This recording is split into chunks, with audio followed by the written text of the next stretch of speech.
Om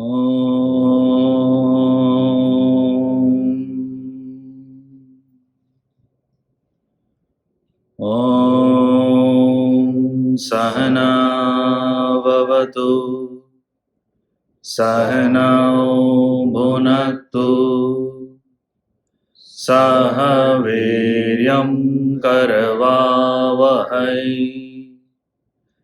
Tejasvinavaditamastu Ma Vidvishavahai Om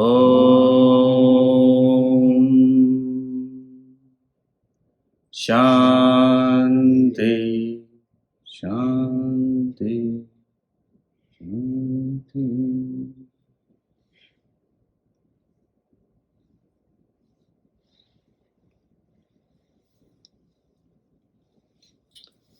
So, indestructibility of the self is the portion we are studying, the first part of the second chapter, when Krishna begins his sermon to Arjuna.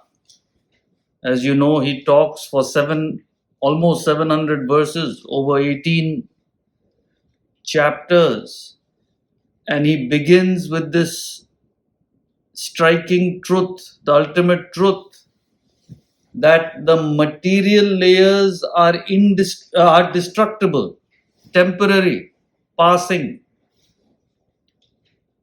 The spiritual aspect of us, the soul, the spirit, is indestructible, immortal.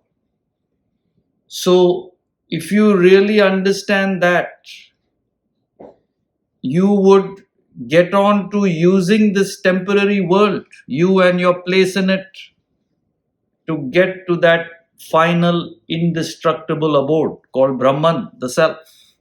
This is the mission and purpose of a human being, which is what he said in the 18th verse we concluded, right? These bodies are said to have an end. So you do what you ought to do. See, if you analyze, we have a finite time. First of all, we don't even know when we go,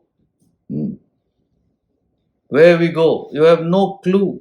So what are you supposed to be doing in this time given to you? Just waiting for the next weekend, the next vacation. This is what everybody does. The next temporary enjoyment. You lose sight completely of your mission, your purpose, which is to become that indestructible, permanent self. So that's what he says. Therefore, fight means you do your action in this world to help you get to the self, which he will explain in detail in chapter 3, Karma Yoga. But this is the concept. So we don't understand. See, you all know this, it's all in the news now, right? That fellow died, billionaire, right? In the yacht, it capsized and he died. So it's interesting. I was forwarded a news article. So he, after a lot of struggle, he built this company, which he sold for billions of dollars, not millions, and became a billionaire. And just as he was comfortable with that company which he sold it to sued him for fraud. And for years he was fighting that case. Years. He's British. And he was fighting first to be extradited to the US. And finally he lost. He had to be extradited. So he was saying he faces the prospect of 20 years in jail in the US. And years, he finally won the case just now. And the interviewer had said, he said, I got a second life. I'm so relieved. And in that boat, they were celebrating, literally. The top lawyers from all over the world. And what happens? Gone. Dead. Him and his daughter. So this world is like that. It's full of challenges. You believe you've got it right, and the whole thing changes.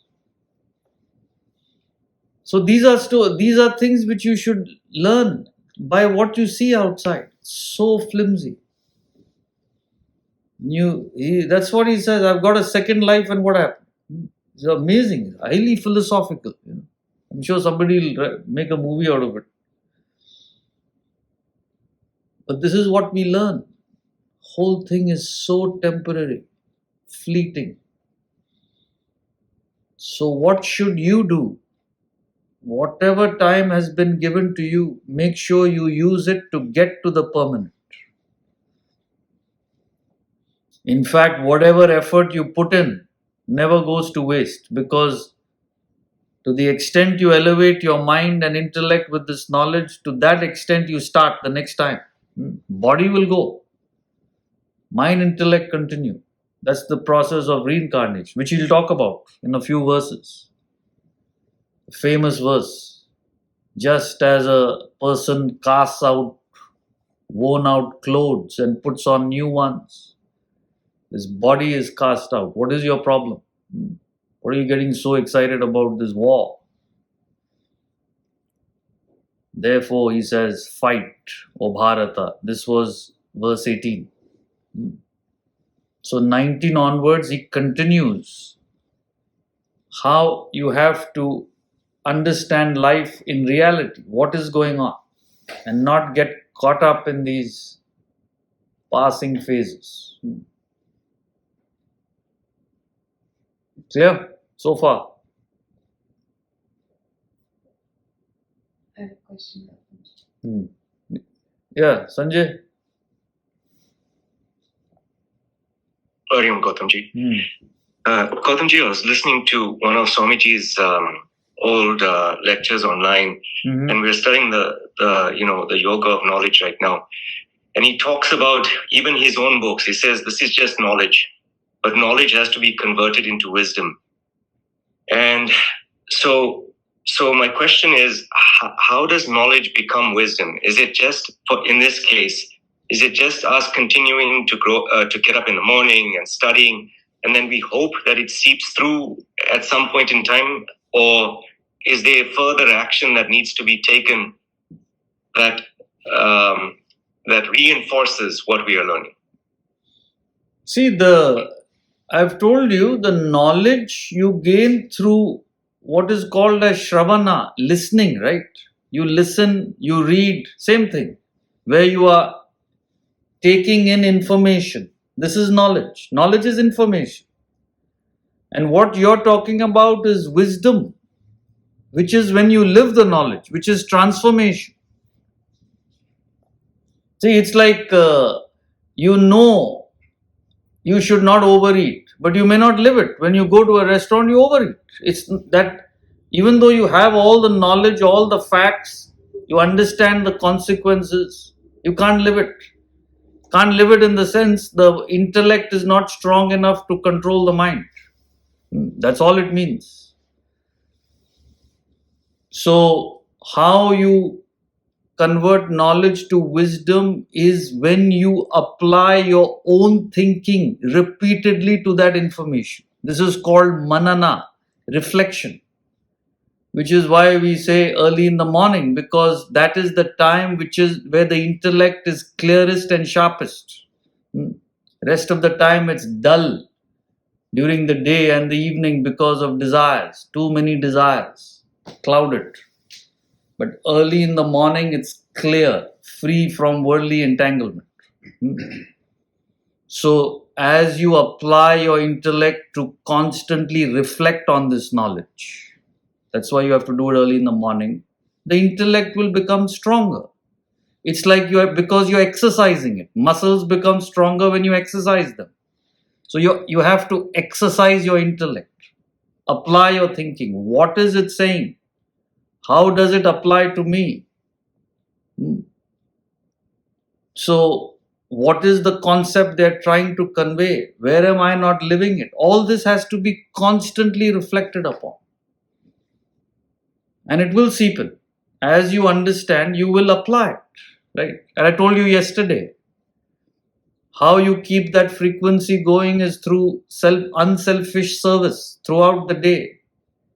You got to be as selfless as you can. That keeps the frequency going. Practice a little bit of devotion. So there's no other way. This is the systematic, structured way to do it. So keep gaining, keep reflecting. Got it?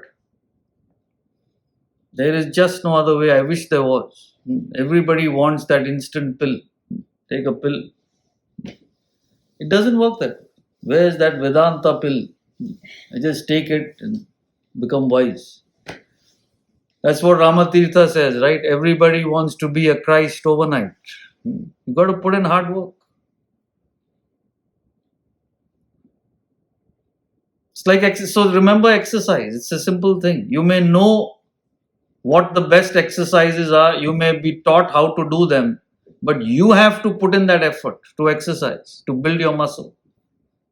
So intellect is like that. It's a muscle which you have to build through constant reflection. Got it?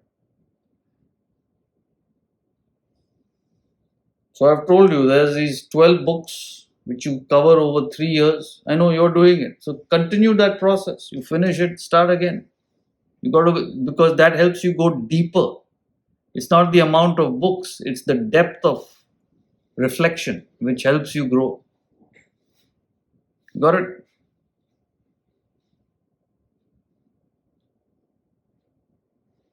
Yeah.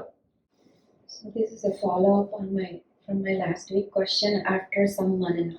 You mentioned that the mind's tendency is to wander, so you have to have a structured schedule until the intellect is well developed.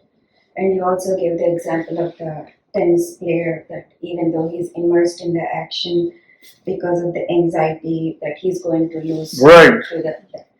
So until the intellect is well developed, in addition to the structured schedule, is mind pitching up for a higher goal? Is that also a prerequisite to keep the mind in the present time or the present action and hence to avoid anxiety? See, you're asking about the mind's tendency, right? To go into the past, future. We said until you build your intellect, you must have a fixed schedule throughout the day. So you don't give the mind the chance to wander, right? A proper schedule. Everybody has to have it. And what you're asking is, will a higher purpose help?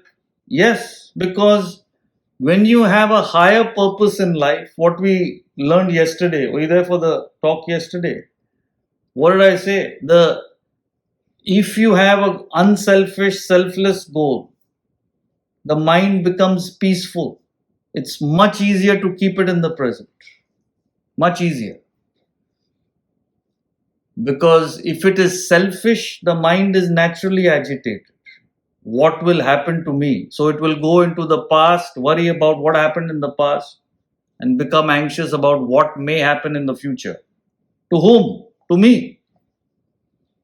So if you have a selfless goal in life, it's much, much easier to keep the mind on the present. Because there's no agitation to fight. Got it?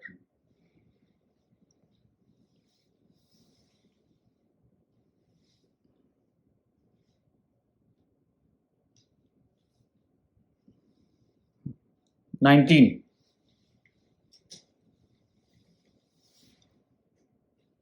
Yaenam veti hantaram yaschainam manyate hatam ubhau tau na vijanitah nayam hanti na hanyate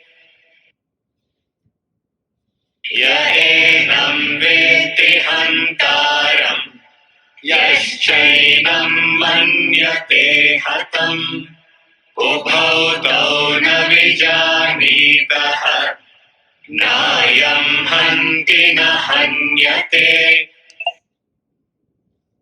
He who regards this as slayer and he who thinks this is slain, both are ignorant. This neither slays nor is slain. So this is the first time in the Gita it's happened, so I'm pointing it out. This is from the Upanishads. This verse, this is directly taken from Kathopanishad. So what they did is to establish that this knowledge came from the primeval source, the Vedas. They took actual verses and planted them in the Gita to establish the hierarchy. So it's not a original thought, it is a tradition of Vedanta which is coming from time immemorial. Now what it's saying is the self within us neither slays nor is slain. See, now why this is important is people are completely deluded as to the role of God or self in your life. So you believe there's a person up there doing good to you, bad to me, etc. Nothing like that, he says. It neither slays, neither does it do anything, neither can anything be done to it. So the best example which Swamiji thought of is a fabulous example. It wasn't there in those times, otherwise they would have given it. Is how gas or petrol functions in a car. How does it function? Without gas, you can neither, the car cannot go anywhere nor not go anywhere. But does petrol have anything to do with where you go? So the self is like that. It's the enlivening principle. It makes you conscious. But what you do with that is up to you. And then you see one car, Ferrari, what a movement. And you see another ordinary car, hardly moves as in comparison. Same exact petrol in both of them. What's the difference? The engine. Right? So in us, in all human beings, you see a brilliant person like an Einstein. You see an average Joe like you and me. You see somebody who's below average also. All have the same God principle in them. Now why they are different, why their performance differs is, what's the difference? Engine. The engine, which is your mind and intellect. Those equipments are different. God is the same. Exactly the same. And then you find one person reaches home safely, whole family is safe. Another person drives rashly and him and his family is killed. They go down into they fall off the road, into a ravine, into a hillside. If the petrol had run out 100 meters before the accident, there would have been no accident. But can you blame petrol? Similarly, friends, you see a person, one is a saint, one is a murderer. Look at both human beings. Hard to believe God functions exactly the same way. The result depends upon how you choose your action, how that driver chose to drive. Don't praise or blame petrol. So that's why Vedanta gives the name Sakshi. Sakshi means it's a witness. It's a detached witness to your life. Just as petrol in a car. So once you understand that, then this verse becomes very clear. This neither slays nor is slain. So your life depends upon your choices. God remains the enlivening principle. It's like the sun above. That's another beautiful example which is given in the Upanishads. The sun gives the saint the power to act, the sinner the power to act. But you can't blame the sun. It just gives them the capacity to act. How you act is up to you. So Vedanta gives you the knowledge of life, how to choose the actions, what life is all about. So you build your life based on proper understanding. And that's how you move. But people are totally ignorant. They believe they have to pray to some power they don't know. And if they pray, they'll be taken care of. If they don't pray, they'll be finished. Every religion believes that. And therefore, they go on fighting. Ours is better. Yours. How absurd if you analyze the whole thing. There's no such thing.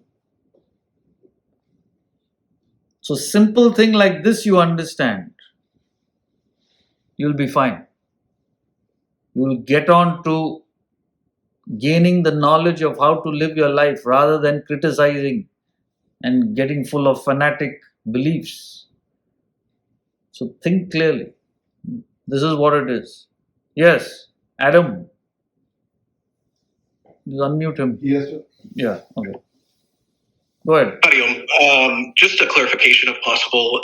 So in the example, if gas is Atman, in an engine, gas gets burnt up, correct? However, Atman's eternal and Right. it doesn't perish, as example in this verse itself. So am I missing something, or is it just a limitation of the nature of examples? Limited, like you said, see, every example has a limitation. See, if I say you are as brave as a lion, now you can't say, but I don't have claws, I don't have canine teeth like a lion. It's an example. So every example is meant to convey a particular point. You can't take it beyond the scope. And particularly with the Atman, because Atman is inconceivable. It's beyond the intellect. So Vedanta gives you this knowledge from many, many different angles. So you build some kind of an idea. But beyond that, you can't equate it one-on-one. It doesn't work that way. So you got to take it for that. You're right. Petrol is perishable. Self is imperishable. It doesn't apply in that case. Yes, Umesh. Yeah, Gautamji, just curiosity. This as slayer, this is slain. This they are using capital T. There is a convention of some kind here. Yes, because whenever the Atman is referred to, we use capitals. That's the tradition in the sense it's used in that way to convey when you're referring to the self. It's always a capital. See, even gods, when you refer to God as self, it is G. But there are so many different gods, it will be written as small g. They represent the powers of that one supreme being in the world, the manifestations. So you're right, quite right. It's referred to in caps for that reason. Yeah. Shri Vidya. Yeah, Gautamji, good morning. You talked about prayer and you said, we tend to pray to gods and ask them to fulfill our wants, our needs, our desires, set things right for us. Where does faith come in? Right? I mean, if we are lacking something, or if we are unhappy, or we've always been taught as children to have faith, whether it is in Krishna or Rama or Ganesha or some supreme being, we're taught to have faith. So where does faith come in? Faith is defined by Joe Goldsmith. He defines it as a belief in a thing which I do not know until I come to know what I believe in. In other words, you start with faith, but you must end up knowing that object of faith. That is where it fits in. So you don't know the self, obviously, because the self is beyond your body, mind, intellect. So you have to have faith, but that faith should be backed by logic and reason. There should be a reason to have that faith. So that's what Vedanta is. Vedanta gives you that logic, that reason on the basis of which there's a faith. It's not a blind faith. What you're talking about is have a blind faith. This particular deity will fulfill your wishes. On what basis? You have a desire for something, you have to work to get it. There's a cause and effect in life.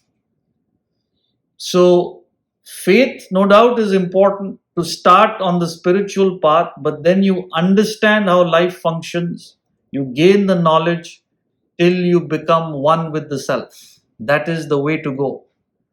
Otherwise, there's no end to blind faith, superstitions, mechanical beliefs and rituals. That's not going to help you. So most people told you that because they didn't want to deal with you. You ask them, Mom, what is God? How does it work? Arey, just have faith. He'll work in your life. It's an intellectual fatigue. They don't know what they've heard from their parents. They pass it on to you. So this Vedanta is for inquirers. See, the first questions in the Upanishads, incredible. Kene shitam patati preshitam manaha. What is that which first makes the mind conscious of an object? That is the question. Not which God should I pray to. And the whole Upanishad is an answer to that. It is the ear of the ear. You have an ear, but what makes you conscious of that sound? That is God. That consciousness. So there's an inquiry. No doubt there's a faith to begin because you don't know, but there should be an inquiry. There should be logic and reason. That's how you proceed. Yes, Paula. Hi, thank you.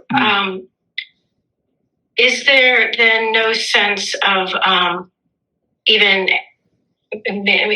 coming from a different tradition, so it's going to sound, I understand that it's going to sound weird, but is there no sense of asking the self to connect to the self, or any sense of asking for guidance or anything like that? I mean, is that part of meditation, or is that, I'm just trying to guess. That's what you're doing here. You go for guidance to a person who knows more than you about the knowledge, and then learn. It's like any other ignorance.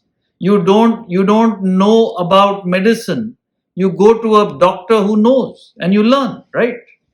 So this is exactly what I'm saying. You don't know what the self is. You don't know what your mission and purpose in life is. You must learn. You must inquire.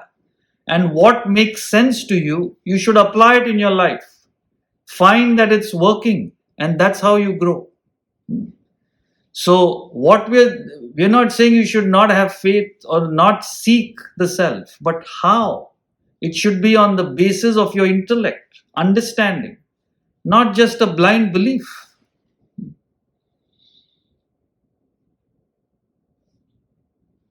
Yes, Vikram, somebody. Question from Anurag. How do you deal with unexpected events like accidents, loved ones leaving you, kids on drugs, and macroeconomic events? How do you deal with unexpected events? He's given a list.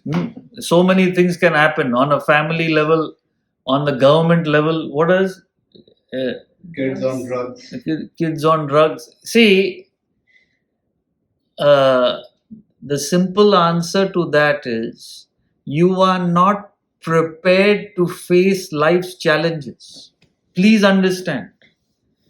You may be the CEO of a company, you may be the president of a country. It has no meaning. Nobody is prepared to face life. So exactly what happened to Arjuna, right? That's what we're studying. Highly successful, Dhananjaya, Parantapa, the conqueror of foes, the winner of wealth, great prince. But when it came to a personal situation, a personal challenge, he couldn't face it. So life is nothing but challenges. You're giving all this. Your business can go, your children can go, your loved ones may not care for you. Are you prepared? So how you deal with it is, In a nutshell, you must learn the art of being self-sufficient for your happiness.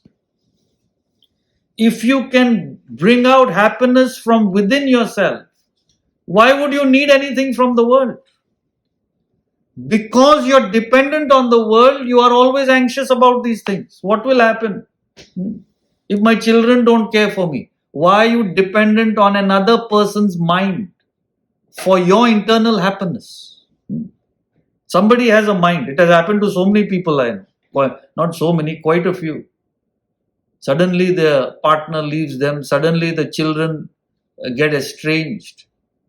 No, that is their mind, right? A mind has a feeling towards a person. It is subject to change at any time. And the problem is you are dependent on that mind over which you have no control. So you got to sit and pay the price for that. That is what you're saying. I'm always anxious. Everybody, nothing to do with you. So what Vedanta does is, as you grow with this knowledge, you derive happiness from within. In fact, a far superior happiness than the world. So you're not dependent. You don't demand. In fact, you command. You give to others. You don't expect from others. So where's the problem? That's the solution. You must learn to become self-sufficient. Learn that word today. In fact, ask yourselves, this is a good exercise. After the class today, ask yourself, how much of the happiness that I claim to have is actually in my control? Just ask yourself. And when I ask people this for the first time, I get fantastic answers. I think 65%. I don't know. Why not 60 or 70? 65 I've heard. No, then I ask why, he said 2/3. I said, what are you smoking, man? So, you could be having the healthiest food, exercising. Right now, there could be a tumor growing. Is it in your control? What are you talking? Nothing is in your control. So a couple of months ago it was, we had an earthquake here. After I don't know how many years. I've been here 20 years, we've never had. 24 in fact. 4 years I studied here. A long time ago. 24 years, we never had an earthquake. Thing is in your control. Suddenly everything started shaking. 1 point more, finish, all gone. Just about before. So you analyze like that. Another person's mind is in your control. Your health, your wealth. What happened in 2008? Few square blocks in Manhattan. Few fellows got a little naughty. 2008 crash, no? What was it? Few square blocks. Fellows got greedy. It'll happen again. And 50% of the world's wealth was wiped out overnight, right? Full crash, no? It's in your control. What are you talking? So, the only thing in your control is knowledge, the self. So you better get as close to it as you can. The closer you get, the more self-sufficient you become.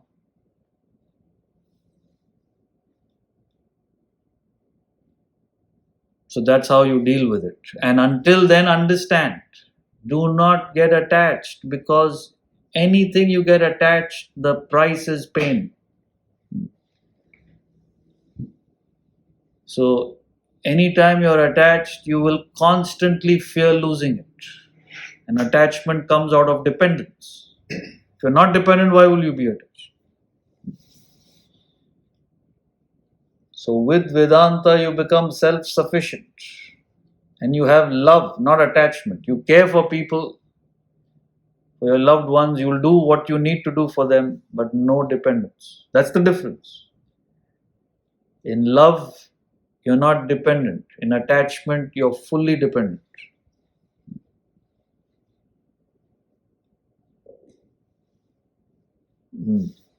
Jignesh.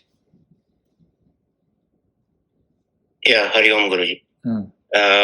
So I'm just going back to that example about the petrol. Like petrol doesn't decide the direction in which the car moves. Right. I mean, preferencing it to the Atman. So yeah, it's wholly dependent on the mind and the intellect, as you said. But how does karma play a role in that? I'm just trying to correlate that as well. That your past karmas and actions would also determine the direction in which you are moving, right? I mean, karma is nothing but action. So that's exactly what we're saying. The self has nothing to do with the action. Your life is determined by your actions, which is karma. So you exercised and ate well in the past, you have a healthy body now. That is cause and effect. And I also gave the example, having put in the cause, if for some reason some other effect comes, that is because of a past action which you don't know. But there is an action. Cause and effect is the irrefutable law of life.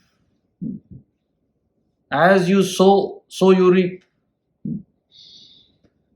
So in everything, you study hard, you put in the effort as a student, you get a proper grade.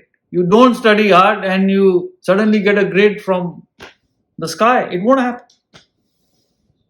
So everything functions on cause and effect. That is karma, the law of karma. Now just because you don't see a cause doesn't mean there's no cause. That is where people get confused. And there must be somebody who did it to me. No such thing. Self remains immaculate.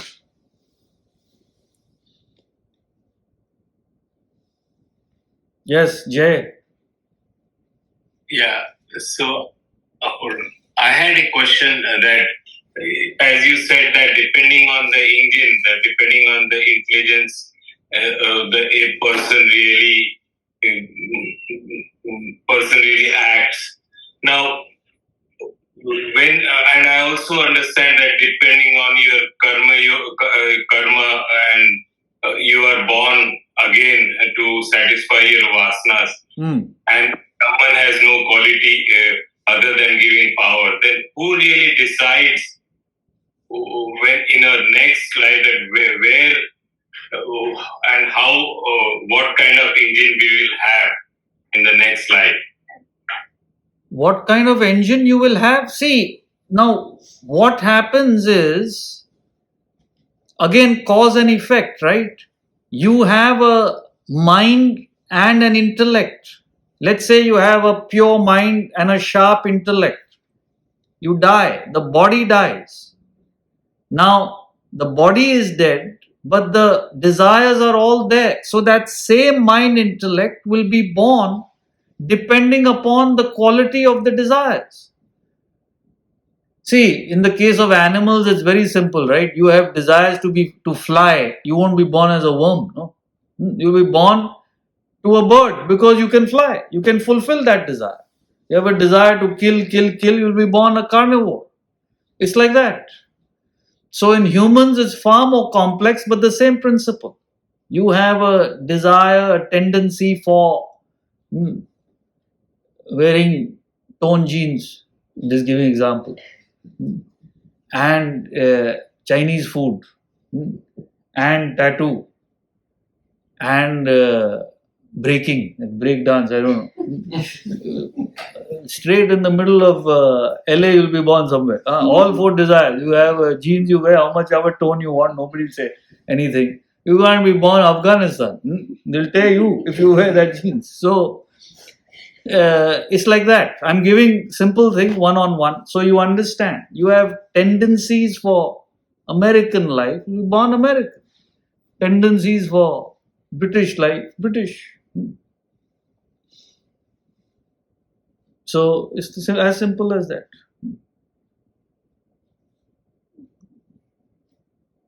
Orthodox South Indian Brahmin, born in Alaska.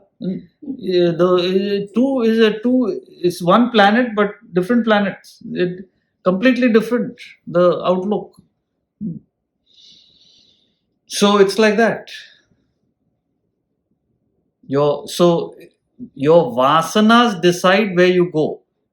Even now, you have a desire to buy a particular type of product, you will go to that store. You won't go to the other store, right? You have a desire to buy shoes, you'll go to a shoe store.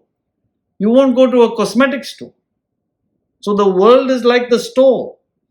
Your desire decides where exactly you fit in.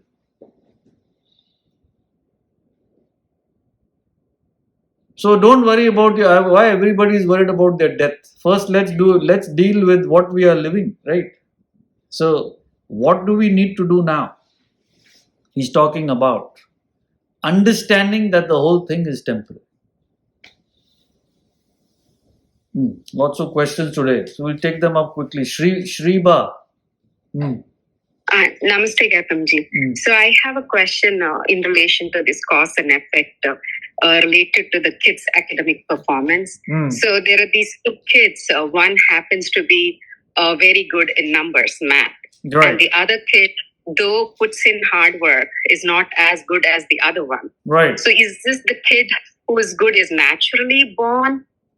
How do you... Naturally born? No, they have created those tendencies from their past actions.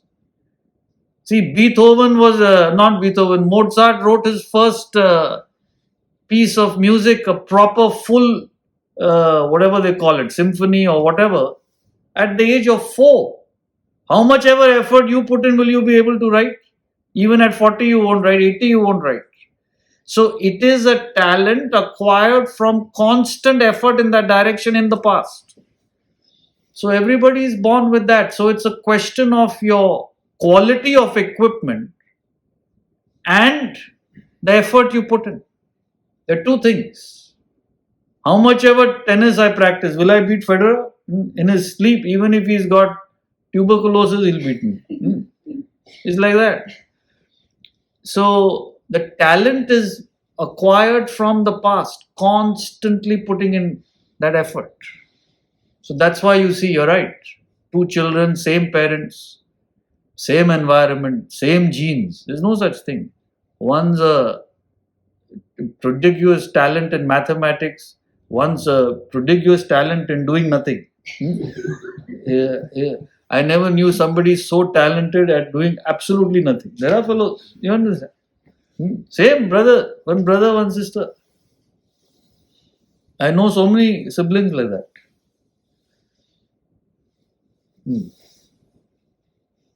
Yes, Prats. Gautamji, I have one question. So, how does the selfless action compare with an identity? So, if somebody want to express a strong identity, so how are they? Are the two related or are they independent? You should act in your field selflessly. If you are a warrior, that's what Arjuna was. He said, fight the war selflessly. If your talent is medicine, in medicine you got to be selfless. Work for your patients, not just for yourself. So this is the crux of karma yoga, the path of action. Each one of us has a talent, a unique nature which defines us, which you are attuned to, which is so strongly a part of you. So never abandon that. In fact, use that, but make sure you act upon it selflessly, not selfishly. That's how you will grow spiritual. Yes, last question. Gautamji. Yeah, in case of Ramatirtha, who was a genius mathematician, professor of mathematics, how does he become spiritual all of a sudden? No, he was mathematics in the sense extremely logical, scientific in his thinking. But his real nature was spirituality. So when he turned to his real nature, he used that same talent and mastered all the literature, all the philosophy from all over the world and gained the self. So the talent is the capacity to think clearly. That's a mathematical quality.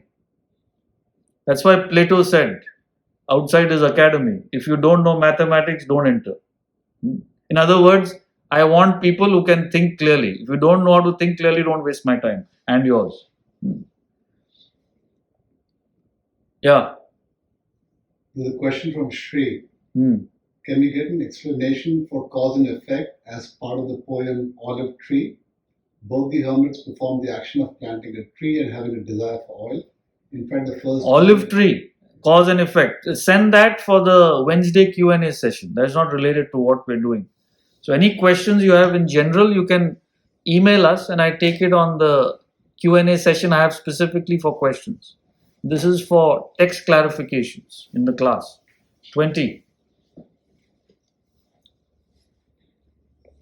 न जायते म्रियते वा कदाचित् नायं भूत्वा भविता वा न भूयः अजो नित्यः शाश्वतोऽयं पुराणः न हन्यते हन्यमाने शरीरे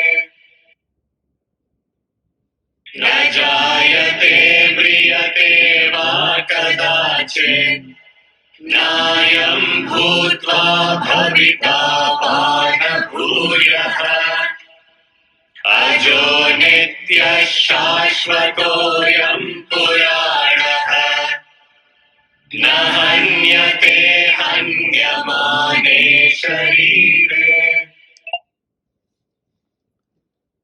This is not born, nor does it die. Na jayate mriyate va. No having been will ever cease to be. This is unborn, eternal, changeless, ancient. It is not killed when the body is killed.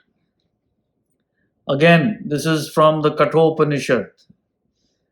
This verse, very famous verse, which talks about the indestructible nature of the self.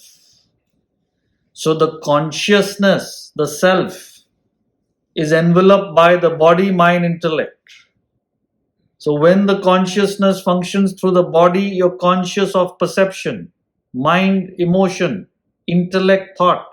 So consciousness is the same in all of us. Body, mind, intellect is different. See, it's like the sun above is the same. The mirrors are different, which reflect the sun.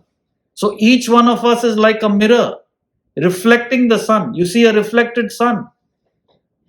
So the mirror is the mind intellect. The frame of the mirror is your body. So the body dies. Mind intellect remains, goes to a new body. Through spiritual exercise, even the mind intellect can be dissolved. That is enlightenment. So these are all changing equipments. The sun remains exactly the same. So that's what he's saying here. The body dies and is born. The self doesn't die, nor is it born. It's the same. It's unborn, eternal, changeless, ancient. It is not killed when the body is killed. So friends, if you don't know this, it's a staggering truth. Your real self is this changeless reality. You are not this finite individual you believe yourself to be. You are that infinite self. So your mission and purpose in life should be to get there. Get it? This body is born, it will go. See, a person quite close to me,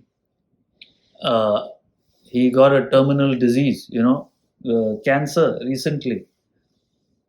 And I went to see him. He wasn't allowing anybody. His wife said, "Oh, you're the only one he wants to see."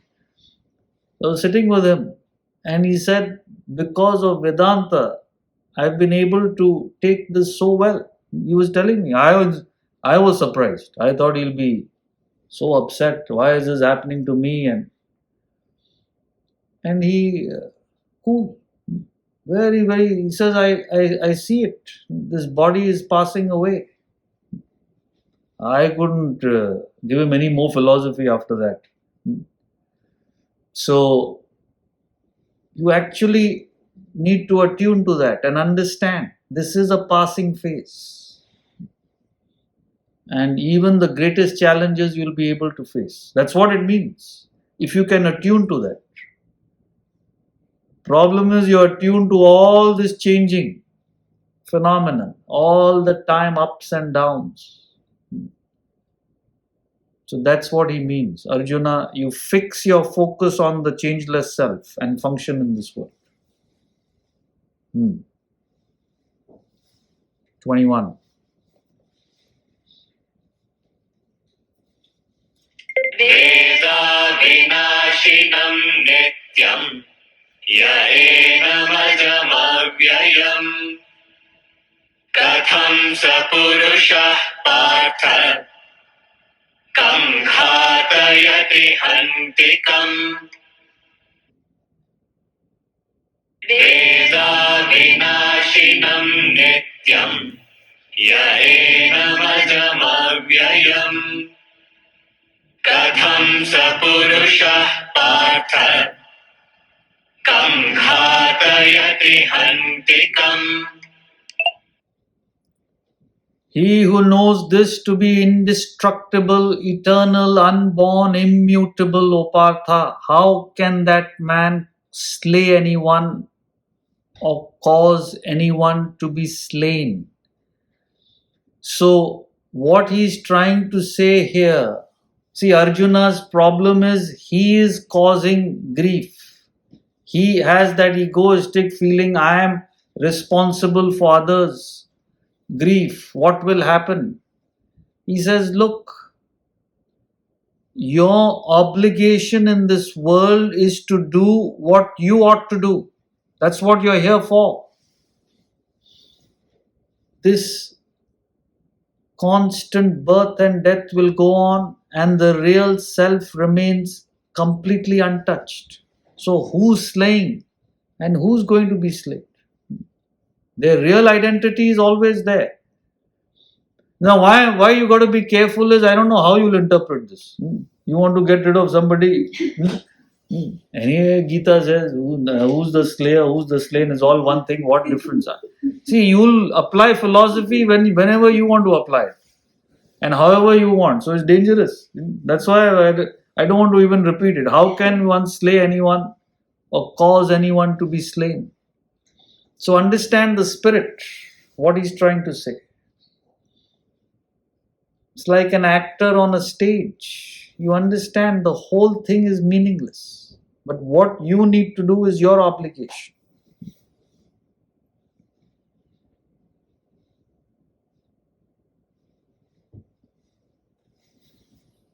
And 22, again, what we were talking about, the principle behind birth and death, which is again very important to understand.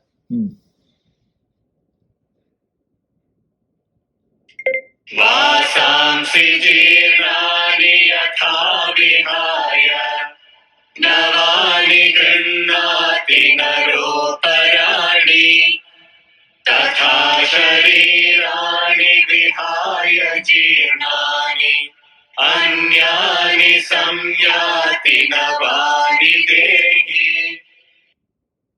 Vasamsi jirnani yatha vihaya navani grinnati naroparani tatha sharirani vihaya jirnani anyani samyati navani dehi.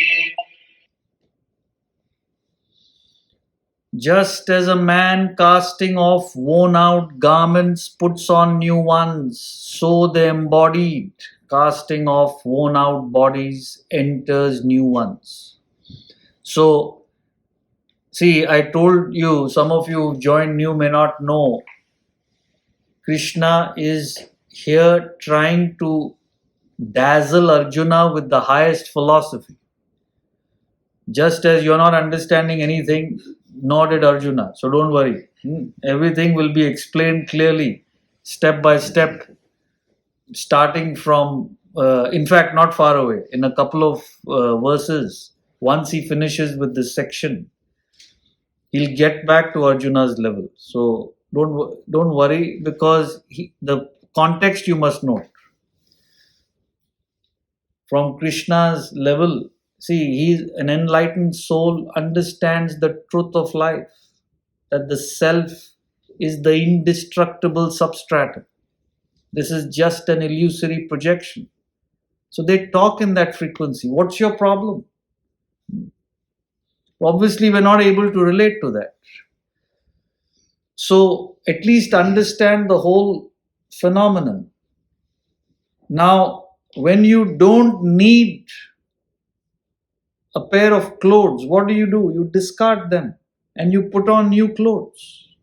It's exactly the same thing with birth and death. That's what I was explaining to that man who was dying. I went to see him, I told you. And I quoted this verse. Said, whatever you had to do here, however painful it is for you, what you don't understand is whatever you needed to do here is done. This is no longer useful for you. This life, this environment, you need to move on. So you should understand it. There's nothing to grieve about, literally. Because you're attached, you grieve.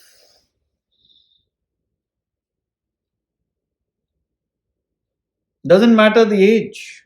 See what happened once. One of the students at the academy, a brilliant boy, young boy, and he was from Canada actually. And we were there a few years ago, Swamiji's last trip or the trip before that. So this is 5-6 years ago. And we heard he has a aggressive cancer in his 20s. Can you believe? Young fellow. And we went there, and the same thing. Swamiji was telling him, see, even though you think it's a young age, whatever you came to do here, you got the knowledge, you were trying to work on it, but this is no longer conducive. You will get such a better environment the next time around. You have no idea, And he was understanding it. Can you imagine, in 20s? So once you really understand this, you clearly see how life functions. It's just discard the body.